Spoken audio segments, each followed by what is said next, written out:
Ağlaya ağlaya düştüm yollara। মঙ্গলবার Saudi আরবের মক্কায় ঘটে গেল একটি বিরল ও গুরুত্বপূর্ণ জ্যোতির্বৈজ্ঞানিক ঘটনা, যে ঘটনার সাক্ষী হল মক্কা নগরী। পবিত্র কাবা শরীফের ঠিক ওপরে অবস্থান করে সূর্য।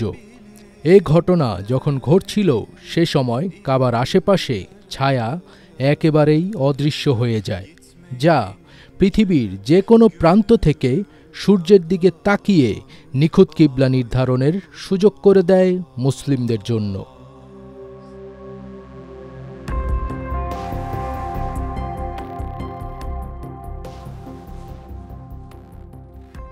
জেদ্দা অ্যাস্ট্রোনমি সোসাইটি এক বিবৃতিতে জানিয়েছে, মক্কার আকাশে সূর্য সরাসরি কাবার সঙ্গে উলম্বভাবে অবস্থান করছিল, যার ফলে ছায়া সম্পূর্ণরূপে অদৃশ্য হয়ে যায়।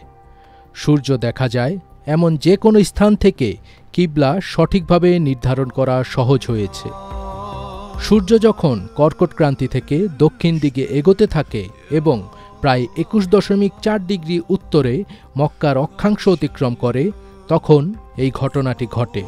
সোলার জেনিথ নামে পরিচিত এই ঘটনাটি সাধারণত বছরে দুবার ঘটে থাকে, মে মাসের শেষের দিকে এবং জুলাইয়ের মাঝামাঝি সময়, কারণ পৃথিবী অক্ষ বরাবর 23.5 ডিগ্রি হেলে আছে। জেদ্দা অ্যাস্ট্রোনমি সোসাইটির সভাপতি মাজেদ আবু জাহরা জানান, এই সূর্য কেন্দ্রীয়তা মক্কার নামাজের সময়ের সঙ্গে মিলে যায়, যার ফলে এই ঘটনাটি পবিত্রতা ও বিজ্ঞান উভয় দৃষ্টিকোণ থেকেই গভীর তাৎপর্য বহন করে। এই মুহূর্তে সূর্যের আলো ঠিক কাবার উপর পড়ে, যার ফলে ছায়া একেবারে নেই হয়ে যায়।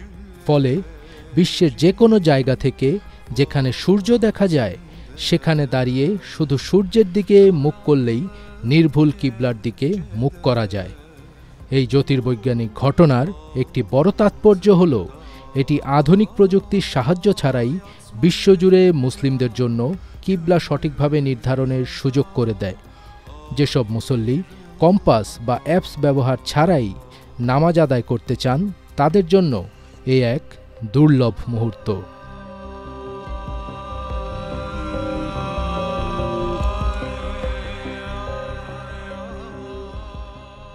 ফজবির তাজ, এটিএন বাংলা।